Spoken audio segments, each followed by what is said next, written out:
আজ বাঙালির গৌরবদীপ্ত দিন ২৬শে মার্চ, মহান স্বাধীনতা ও জাতীয় দিবস। আজ বাঙালি জাতির জীবনে ২৬শে মার্চ দিনটি একই সঙ্গে গৌরব ও শোকের।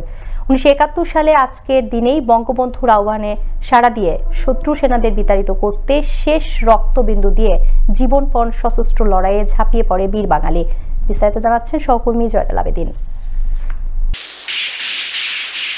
মহান স্বাধীনতা দিবস আজ ১৯৭১ সালের এই দিন জাতির জনক বঙ্গবন্ধু শেখ মুজিবুর রহমান কর্তৃক বাংলাদেশের স্বাধীনতা ঘোষিত হয়েছিল। ২৫শে মার্চের কাল রাতে ধ্বংসস্তূপের মধ্য থেকে উঠে দাঁড়িয়ে বাঙালি ওই দিনে দেশ স্বাধীন করার শপথ গ্রহণ করে। শুরু হয় মুক্তিযুদ্ধ। আজ থেকে বাংলাদেশ স্বাধীন।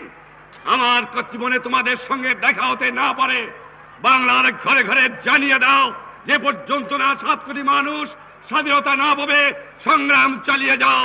মুক্তিযুদ্ধে ৩০ লাখ শহীদের রক্ত এবং ২ লাখ সম্ভ্রম হারা মা বোনের আত্মত্যাগের ঋণ কখনো শোধ হবে না। তাই কষ্টার্জিত স্বাধীনতা ও সার্বভৌমত্ব সংহত করার নতুন শপথে বলিয়ান হওয়ার দিন আজ।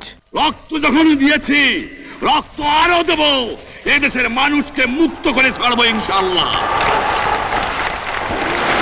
এবারে সংগ্রাম আমাদের মুক্তির সংগ্রাম, এবারে সংগ্রাম স্বাধীনতার সংগ্রাম।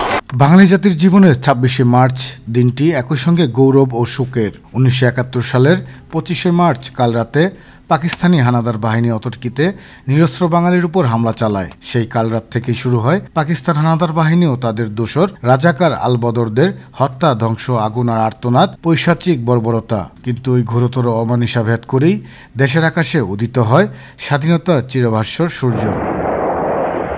২৬শে মার্চের সূচনা লগ্নে গ্রেপ্তার হওয়ার আগে জাতির জনক বঙ্গবন্ধু শেখ মুজিবুর রহমান ওয়্যারলেসের মাধ্যমে স্বাধীনতা ঘোষণা করেন। বঙ্গবন্ধুর আহ্বানে সাড়া দিয়ে শত্রু সেনাদের বিতাড়িত করতে শেষ রক্তবিন্দু দিয়ে জীবনপণ সশস্ত্র লড়াইয়ে ঝাঁপিয়ে পড়ে বীর বাঙালিরা। এক সাগর রক্তের বিনিময়ে ছিনিয়ে আনে হাজার বছরের শ্রেষ্ঠতম অর্জন, মহান স্বাধীনতা। যাদের আত্মত্যাগ, যাদের বুকে তাজা রক্তের বিনিময়ে পেয়েছি একটি দেশ, একটি লাল সবুজের পতাকা, স্বাধীনভাবে বাঁচার অধিকার, তাদের সকলের প্রতি রইল শ্রদ্ধা, সম্মান আর বুক ভরা ভালোবাসা। আমরা তোমাদের ভুলিনি, ভুলব না। জয়নাল আবেদিন, আনন্দ টিভি, ঢাকা।